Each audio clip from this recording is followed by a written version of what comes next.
A very good morning, children. Welcome to the class of cytology. I hope you all are fine and everybody is fine at home also. Children, keep learning, keep your studies, be focused. So with this, I am going to start my topic of today, and my topic is anxiety disorder. This is a topic which is a part of your syllabus. Before discussing about the anxiety disorder, we should first define what is anxiety. So anxiety क्या है children? Anxiety defined as a subjective sense of unease, dread or foreboding can indicate a primary psychiatric condition. Anxiety can be described as an uncomfortable feeling of vague fear or apprehension accompanied by characteristic physical sensation. So anxiety क्या है? एक uneasiness की feeling होती है और एक वेग fear होता है. वेग मीन्स अनक्लियर. ठीक है, एक अजीब तरीके की फियर होती है, इरेशनल फियर होते हैं. और anxiety can produce uncomfortable and potentially debilitating psychological, for example worry और फीलिंग ऑफ थ्रेट. बहुत घबराहट होती है. फिजिकल सिम्टम्स भी होते हैं इसमें. फिजियोलॉजिकल अराउजल जैसे शॉर्टनेस ऑफ ब्रेथ. तो ये सारे प्रॉब्लम्स एंजाइटी में होते हैं. एंजाइटी को इन कुछ डिसऑर्डर्स में क्लासिफाइड किया गया है. These are the classification of the anxiety disorder. Anxiety disorder are broadly divided into generalized anxiety disorder, GAD जिसे हम लोग कहते हैं शॉर्ट में, panic disorder, phobic disorder, PTSD, whose full form is post-traumatic stress disorder, and last one is OCD, obsessive compulsive disorder. So these are some classification.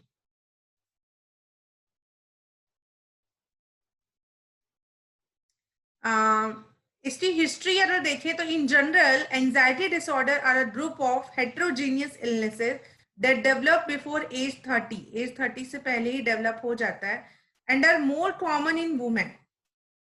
Individual with social issue and those with a family history of anxiety and depression.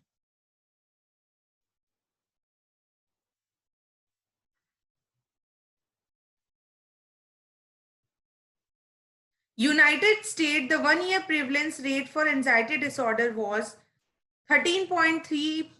United States का यहाँ दिया 1-year prevalence rate for anxiety disorder was 13.3% in person aged 18 to 54 years and 10.6% in those over age 55 years.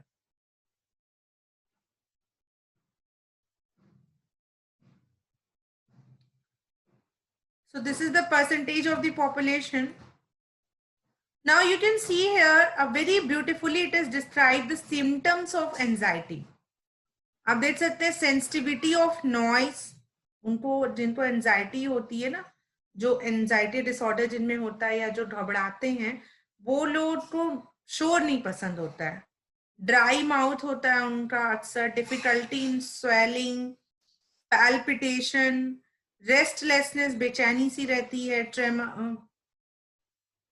Gastrointestinal discomfort. Tremor का आप यहाँ देख सकते हैं, picture से शो हो रहा है. ट्रेमर मीन कपकपाना, हाथ तो कपकपाते हैं या बॉडी में शेकिंग होती है. हेडेक हो रहा है. Okay, these are the things. Chest pain, ठीक है, constriction in chest you can see in this picture. Then insomnia means inability to sleep, headache, poor concentration. तो ये सारे सिम्टम्स हैं एंजाइटी के. इंसोम्निया एक स्लीप डिसऑर्डर होता है, ये भी एंजाइटी की वजह से होता है. अनएबल टू स्लीप, सो नहीं पाते.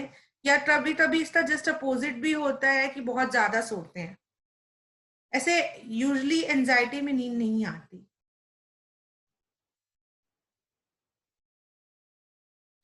Role of GABA, here it is written. GABA एक बॉडी का सिस्टम है एंड इसका क्या रोल है ये इसमें दिया है. हमें इतना इसे डिटेल्स में नहीं जाना, ठीक है.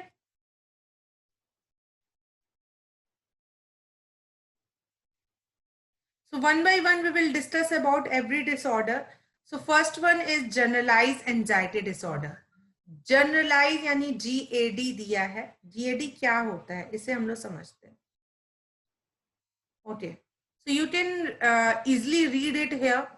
Chronic anxiety state associated with uncomfortable worry. क्या है? क्रॉनिक एंजाइटी स्टेट है और एसोसिएटेड होता है अनकंफर्टेबल वरी से. मतलब ये जो GAD होता है ये क्रॉनिक एंजाइटी स्टेट होता है. Patient with GAD have persistent, लगातार, एक्सेसिव, अनरियलिस्टिक वरी होता है associated with muscle tension, impaired concentration and insomnia.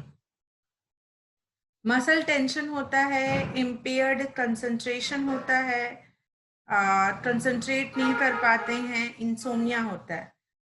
और क्या चीजें होती हैं? Complaints of shortness of breath, palpitation and relatively rare. Alcohol abuse और डिपेंडेंस कॉमन होता है. GAD पेशेंट में एंजाइटी होती है, बहुत सीवियर एंजाइटी होती है, जिसकी वजह से वे लोग अल्कोहल इंटेक करने लगते हैं, स्मोक करने लगते हैं in order to remove their anxiety level. Risk factors क्या हैं GAD के?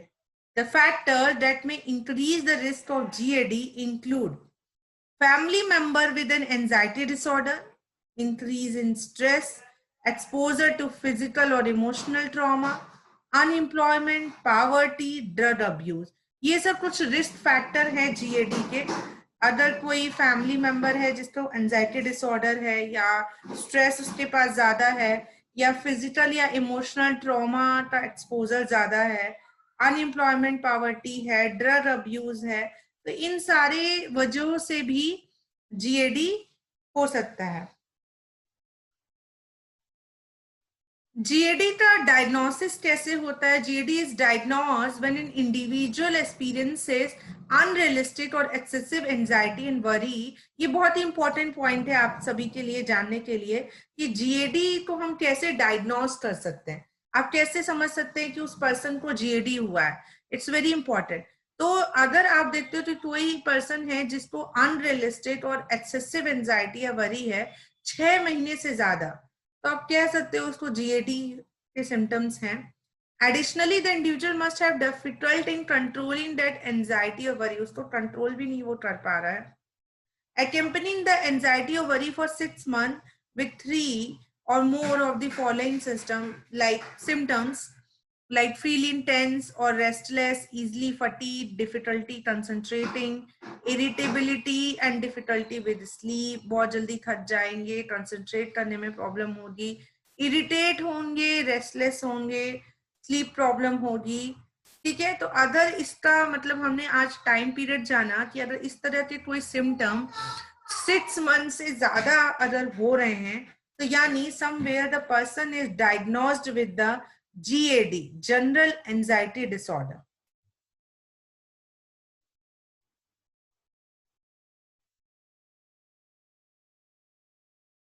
The second one, which the classification was given of the panic disorder.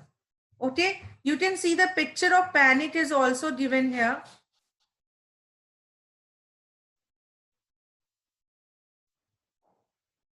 See, panic disorder, you can see that panic में heart pain बहुत common होता है. You can see by this picture. So panic disorder is defined by the presence of recurrent and unpredictable panic attacks. So children, I am discussing you about the panic disorder.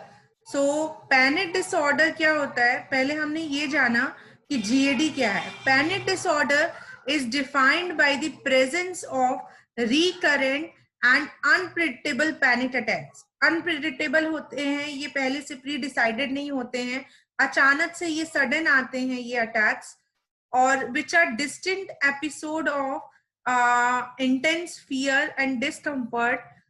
इसमें बहुत ही intense fear होता है और discomfort होता है, discomfort feeling होती है, associated with a variety of physical symptom. ठीक है. Panic disorder is defined by the presence of recurrent and unpredictable panic attacks, which are distinct episodes of intense fear and discomfort associated with a variety of physical symptoms. ठीक है. अजीब सा ही डर होता है person को, पेशेंट्स को, और इसके साथ ही साथ बहुत सारे फिजिकल सिम्टम भी दिखने को मिलते हैं. आप देख सकते हो यहाँ पर सिम्टम्स दिया गया है. क्या क्या सिम्टम्स हैं? पैल्पिटेशन, पैल्पिटेशन होती है, बहुत तेजी से घबराहट होती है. स्वेटिंग होती है. ट्रेम्बलिंग और शेकिंग, पेशेंट कांपते हैं. सेंसेशन और शॉर्टनेस ऑफ ब्रेथ, सांस लेने में तकलीफ होगी. चेस्ट पेन होगा. नौशिया की फीलिंग आएगी, जी मिचलाना जिसे कहते हैं. वॉमिट नहीं होती है, नौशिया की फीलिंग आती है. फीलिंग डिजी, बेहोश, जैसे लगेगा फेंट हो रहे हैं या थक रहे हैं बहुत ज्यादा. फियर ऑफ डाइंग, लगेगा कि अब मर जाएंगे हम. ठीक है. चिल्स और hot flashes means, okay, this you all understood, I hope. Now moving toward to the next classification. So I hope children you understood about the generalized anxiety disorder and panic disorder. Now moving toward the next one, next classification of the anxiety disorder. Okay, one more thing we have to discuss about the diagnosis. Okay, so we get to know that for the GAD, अगर किसी को ऐसे कोई symptom, जो GAD के symptoms हैं वो 6 months तक रहते हैं, तो we can diagnose him or her as a GAD.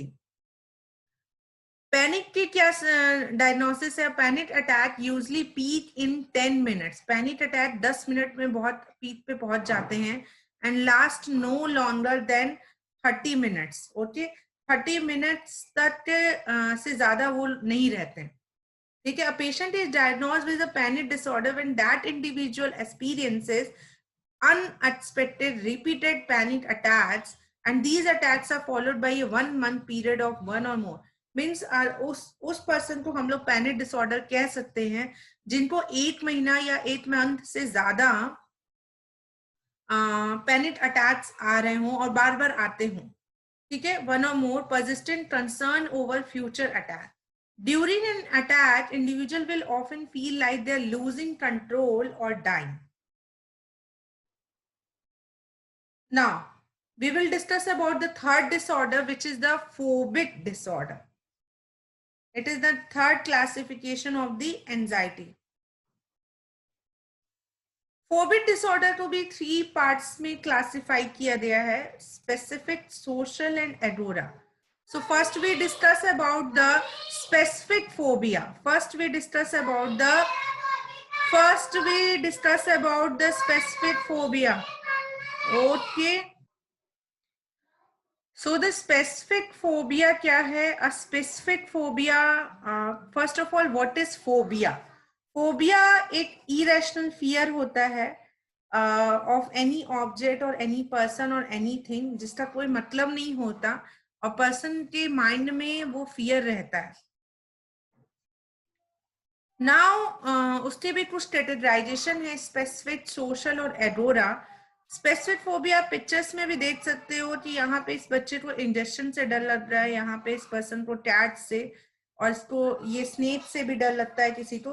तो स्पेसिफिक फोबिया यानी किसी स्पेसिफिक अगर ऑब्जेक्ट से आपको इरेशनल फियर हो रहा है तो आपका स्पेसिफिक फोबिया. जैसे किसी किसी को आपने सुना होगा लिजर्ड से डर लगता है, किसी किसी पर्सन को कोई और रेप्टाइल से डर लगता है. तो that is all kind.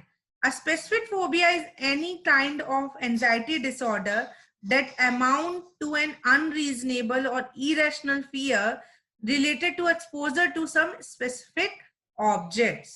Okay, which I already discussed with you, that with the specific objects. So I hope you understand about the specific phobia. Now moving to the next categorization of the phobia, that is the social phobia. Social phobia यानी society यानी people से डर होता है. आप देख सकते हैं कि ये पिक्चर है. This pictures are very much true depiction of the social phobia. A child is having fear of speaking publicly, both of the picture. So social phobia is fear of social situation where you may be embarrassed or judged. Common physical symptoms include blushing, diarrhea, sweating, and tachycardia. Okay, so these are some of the feature of social. Now moving toward the next phobia, which is agoraphobia. आप देख सकते हैं agoraphobia is a fear of public places. Public places पे जाने में डर लगता है. आप देख सकते हैं that girl is a patient of agoraphobia, and that person who seeing outside from his window that nobody will be there. So agoraphobia is a fear of places or situation that might cause you to panic and make you feel trapped and helpless. Phobic disorders are common, affecting 10% of population. The patients avoid phobic stimulus, and this avoidance usually impair occupational or social functioning. Okay. So ये सारे types बेटा anxiety की ही हैं. GAD हमने जाना, generalise anxiety disorder क्या है, panic क्या होता है, फोबिया में इरेशनल फियर होता है. पेशेंट जो है जिस चीज से डरता है वो उसको अवॉइड करने की कोशिश करता है, और उस अवॉइडेंस में वो बहुत सारे उसकी फंक्शनिंग जो है वो इम्पेयर होती है, उसकी ऑक्यूपेशनल फंक्शनिंग, उसकी social functioning. Okay. Common phobia जैसे कि फियर ऑफ क्लोज स्पेस, जैसे क्लॉस्ट्रोफोबिया, बंद जगहों पे, जैसे लिफ्ट है या कोई ऐसा बंद कमरा है. Fear of blood, fear of flying, ये सब कॉमन फोबिया आपने सुना होगा. बहुत से लोगों को फ्लाइंग से like they don't travel in the airplane and all. They don't see the blood also. They faint after seeing the blood. So patients with social phobia in particular have a high rate of comorbid alcohol abuse as well as of other psychiatric condition. जिनको social phobia होता है उनके साथ साथ उनको अलग से भी बहुत सारे प्रॉब्लम्स होते हैं. Now moving toward the PTSD, post traumatic stress disorder, okay, which is another classification of the anxiety. Patient with stress disorder are at a risk for the development of other disorder related to anxiety, mood and substance. Mean जिसे PTSD होता है वो उनके साथ साथ उनको और भी अदर डिसऑर्डर्स हो जाते हैं. सिम्टम्स क्या होते हैं, जैसे नाइट मेयर्स आते हैं, बुरे बुरे सपने जिसे कहते हैं. हमेशा मूड जो रहेगा वो नेगेटिव रहेगा, सोच नेगेटिव रहेगी. अनवांटेड मेमोरीज आएंगे जो कि आपको डी स्ट्रेस देंगे, नेगेटिव स्ट्रेस देंगे. सिम्टम यूजली बिगिन अर्ली, बहुत जल्दी दिखने लगता है with in 3 months of the traumatic incident. अगर किसी ट्रॉमा, देखो बेसिकली पीटीएसडी ट्रॉमा की वजह से ही होता है. पोस्ट ट्रॉमेटिक यानी पहले कोई ट्रॉमा हुआ जिसकी वजह से स्ट्रेस हो रहा है, और उस ट्रॉमा के 3 महीने के अंदर ही आपको ये सारे सिम्टम्स दिखने लगते हैं. But sometime they begin years afterward. Symptom must last more than a month, 1 महीने से ज्यादा लास्ट करता है ये. Next classification of anxiety disorder is OCD. You can see the picture also very beautifully. It is described. ये clean कर रहे हैं, इस तरह का compulsive behavior है. ये भी पूरे टाइम that grass की कटिंग हो रही है ताकि proper way में वो show हो. तो ऑब्सेसिव कंपल्सिव डिसऑर्डर में 2 वर्ड्स आते हैं बच्चों. ऑब्सेसिव आता है और एक आता है compulsive. Obsessive means repetitive thought, एक ही चीज बार बार सोचते रहेंगे, और compulsive means repetitive behaviour. Okay, एक ही चीज बार बार करेंगे.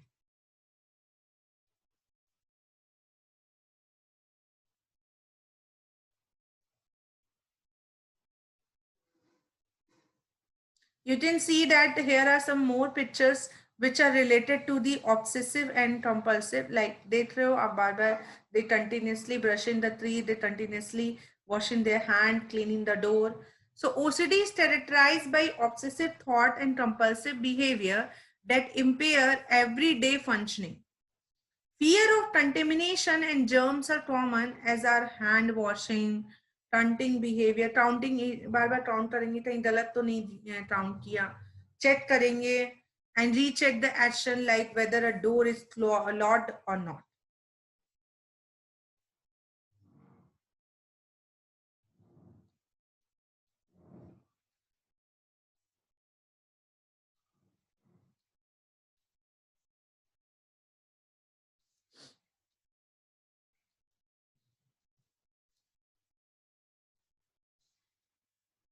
So I hope it is very much clear to you all the classification of the anxiety disorder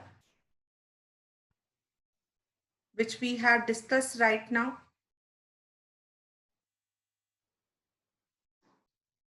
So I hope children you understood about the anxiety disorder in a very proper manner. So anxiety disorder is classified into some types: GAD, panic disorder, phobic disorder, obsessive compulsive disorder and post traumatic stress disorder. तो इन सभी चीजों को हम लोगों ने बहुत ही properly discuss किया और हमने जाना कि जनरलाइज एंजाइटी डिसऑर्डर क्या है। ये एक एक्सेसिव वरी होता है, फियर, फीलिंग ऑफ अनइजीनेस होती है और ये आफ्टर 6 मंथ्स तक में आपको सिम्टम्स जो होते हैं अगर ये परसिस्टेंट बने रहते हैं तो कि उस पर्सन को हम लोग डायग्नोस कर सकते हैं कि जीएडी है। पैनिक जो होता है वो उसका जो पिक टाइम है 5 मिनट्स के अंदर ही हो जाता है और ये कंप्लीट हो जाता है 30 मिनट्स में। और अगर किसी को 1 मंथ तक इस तरह से अटैक आ रहे हैं तो we can diagnose them a panic disorder. Then phobia is a very irrational fear of any, अगर स्पेसिफिक ऑब्जेक्ट्स का फियर हो रहा है तो वो स्पेसिफिक फोबिया है। If there is a fear of people, fear of social situation, then it is a social phobia. And if there is a fear of going into a public places, then it is a agoraphobia. इनके अलावा बहुत सारे ऐसे phobia होते हैं जैसे claustrophobia हो गया, फियर ऑफ इनक्लोज्ड स्पेसेस, ये आपकी स्पेसिफिक फोबिया में ही आएगा। अगर हम लोग स्पेसिफिक फोबिया तो बहुत डिटेल में पढ़ें तो बहुत सारे टाइप्स हैं स्पेसिफिक फोबिया के, जैसे claustrophobia, fear of enclosed spaces, बंद जगहों पे रहने का जो डर होता है। देन हाइड्रोफोबिया, पानी से डर लगता है, ठीक है। ब्लड का भी फोबिया होता है, हेमेटोफोबिया जिसे कहते हैं, ब्लड से डर लगता है। फियर ऑफ फ्लाइंग, ठीक है, उड़ने से डर लग रहा है, हाइट का भी फियर है। तो there are different names for the different types of fear. फिर हमने जाना कि पीटीएसडी, अगर कोई पीटीएसडी मीन्स कोई ट्रॉमा अगर हुआ है और उनकी वजह से स्ट्रेस हो रहा है तो that is also known as post traumatic stress disorder. जैसे कि कोई इंसिडेंट आपके लाइफ में हुआ, किसी फैमिली मेंबर की डेथ हुई, किसी बहुत डियर वन की डेथ हो रही है, वो आपको ट्रिगर कर रहा है या फिर what it will be. Okay, then obsessive compulsive हमने पढ़ा, ऑब्सेसिव थॉट्स होते हैं, कंपल्सिव बिहेवियर होते हैं, ठीक है। कंपल्सिव बिहेवियर के हम लोगों ने डायग्राम्स भी देखे, बहुत सारी चीजें होती हैं, लाइट रिपीटेटिव हैंड वॉश करेंगे, रीचेकिंग करेंगे again and again, door is locked और नॉट, क्लीनिंग करेंगे, still they feel that something is not cleaned, तो प्रॉपरली उसको क्लीनिंग करेंगे। तो ये सब एक तरह का कंपल्सिव बिहेवियर है। So overall, we had discussed today about the anxiety disorder in a very proper manner. So thank you so much. And I just believe that you have learned it very proper manner and your topic of this one is very much clear to you. Children, I just suggest you to solve your sample papers more and more as you want. जितने sample paper आप solve कर सकते हैं आप solve करिए. It will be better for you. So thank you so much for continuously listening and observing to me. And if you feel any doubt like regarding this topic, feel free to ask me in the classroom. You can ask any of the questions regarding this one. So I hope you understood this topic. Thank you so much once again. So children, we are also studying about the mood disorder today. With the anxiety disorder, we also discuss about the mood disorder today. Mood disorder is also a type of disorder when the mood swings happen. Like mood में changes आते हैं, temperament में changes आते हैं. Okay, so there are some histories also which we have not have to go and study. Here the definition is given of the mood. Okay, what is mood? So it is pervasive and sustained feeling tone that is expressed internally, that influences a person's behavior and perception of the world distinguish from affect the external expressions of. So this is the definition of the mood, that mood is pervasive and sustained feeling tone that is expressed internally, that influences a person's behavior and perception of the world. Distinguish from affect the external expression of mood. Mood जो है effect word से अलग है. Effect मतलब होता है कि जो बाहर से आप एक्सप्रेशन दे रहे हो, बाहर से आपकी जो फीलिंग है वो आपका एफेक्ट होता है. बट मूड जो जो होता है ये इंटरनली होता है. ये बहुत ही बोल्ड लेटर में यहाँ एक्सप्रेस किया गया है कि ये इंटरनल होता है. टाइप्स ऑफ मूड डिसऑर्डर जो आपकी सिलेबस का पार्ट है, जो आपको पढ़ना है. सबसे पहला होता है मेजर डिप्रेसिव डिसऑर्डर, जिसे यूनिपोलर डिप्रेशन भी कहते हैं. ठीक है. Patients afflicted with one major depressive patients afflicted with only one major depressive episode. So major depressive disorder आप कह लो या unipolar depression. Patient with both manic and depressive episode और patient with manic episode alone, उसे bipolar कहते हैं. ठीक है. Patient who are bipolar but who do not have depressive episode, उसे यूनिपोलर मेनिया कहते हैं या प्योर मेनिया. बेसिकली अगर डिस्क्राइब करें तो मूड डिसऑर्डर 3 टाइप्स के होते हैं. एक होता है डिप्रेशन, एक होता है मेनिया और एक होता है बाइपोलर. बाइपोलर डिसऑर्डर जो होता है वो कॉम्बिनेशन होता है डिप्रेशन और मेनिया का. बाइपोलर डिसऑर्डर जिनको होता है उनको उनके में डिप्रेशन के भी एपिसोड आते हैं और मेनिया के भी एपिसोड आते हैं. मेजर डिप्रेसिव डिसऑर्डर को यूनिपोलर डिप्रेशन भी कहते हैं और मैनिक डिसऑर्डर को यूनिपोलर मेनिया भी कहते हैं. यानी यूनिपोलर कहने का मतलब ये कि एक ही है और बाइपोलर यानी कहने का मतलब 2 है. The additional categories of the mood disorder कुछ अलग से भी हैं जो कि आपके नॉलेज के लिए आपके इफेक्टिव हैं. हाइपोमेनिया, साइक्लोथीमिया एंड डिस्थीमिया, ये भी मूड डिसऑर्डर के ही पार्ट्स में आएंगे. डिप्रेशन को पढ़ते हैं डिटेल में क्योंकि ये आपका मेन मूड डिसऑर्डर है. According to DSM-4-TR, a major depressive disorder occur without a history of a manic, mixed or hypomanic episode. DSM-4 क्या है? एक के अनुसार डिप्रेसिव डिसऑर्डर जो होते हैं इसमें मैनिक और मिक्स्ड और हाइपोमैनिक एपिसोड नहीं आते. पहला पॉइंट तो ये रहा. दूसरा, major depressive episode must last at least 2 week. ठीक है, 2 हफ्ते तक ये रहता है. And typically a person with a diagnosis of a major depressive episode also experiences at least 4 symptoms from a list that include. तो फर्स्ट पॉइंट तो depression से ये रहा कि इसमें मेनिया या हाइपोमेनिया ये सब कुछ नहीं रहता और ये 2 हफ्ते तक रहता है. और इसके ये कुछ सिम्टम्स होते हैं जैसे एपेटाइट में चेंज होता है, वेट में चेंज होता है, स्लीप और एक्टिविटी में चेंज आते हैं, लैक ऑफ एनर्जी लगती है, फीलिंग ऑफ गिल्ट. आप देख सकते हैं एक पिक्चर है जो कि डिप्रेशन को एफिलिएट कर रहा है. फीलिंग ऑफ गिल्ट होती है, प्रॉब्लम थिंकिंग होती है, मेकिंग डिसीजन में प्रॉब्लम होती है, रिकरेंट थॉट्स ऑफ डेथ और सुसाइड. तो ये सब कॉमन सिम्टम्स हैं जो कि डिप्रेशन के पेशेंट्स में आते हैं. Next one is mania. आप देख सकते हो, ये देख सकते हो 2 पिक्चर है जो कि बाइपोलर को बहुत अच्छे से डिस्क्राइब कर रहा है. ठीक है.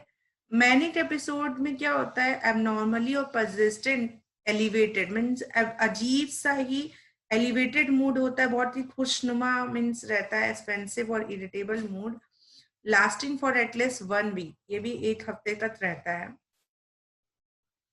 So this is all about the mania. Mania के कुछ टाइप्स हैं जैसे बाइपोलर 1 डिसऑर्डर, बाइपोलर 2, ये आपको बहुत डिटेल में नहीं जानने हैं.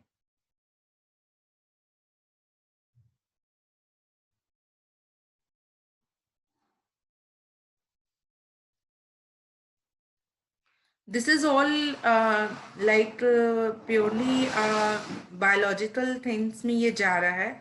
ठीक है. It is all about biological thing but overall आपको जो मूड डिसऑर्डर पढ़ने हैं यही 3 हैं, बाइपोलर और मेनिया एंड डिप्रेशन.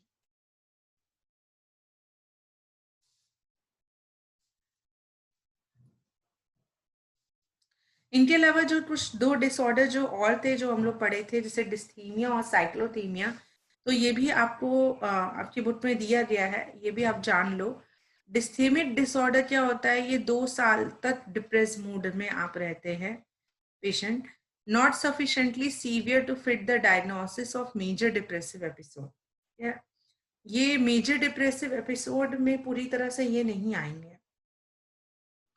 साइक्लोथेमिक में क्या होता है? 2 साल तक 2 years तक frequently occurring hypomanic symptom cannot fit the diagnosis of manic episode, depressive symptom that cannot fit the diagnosis of major depressive episode. ठीक है?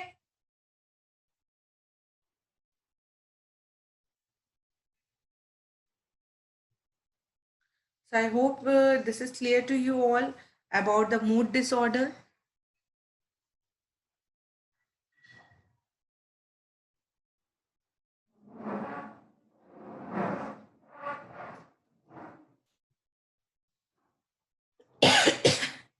You should also study about the 2 type of disorder, bipolar 1 and bipolar 2.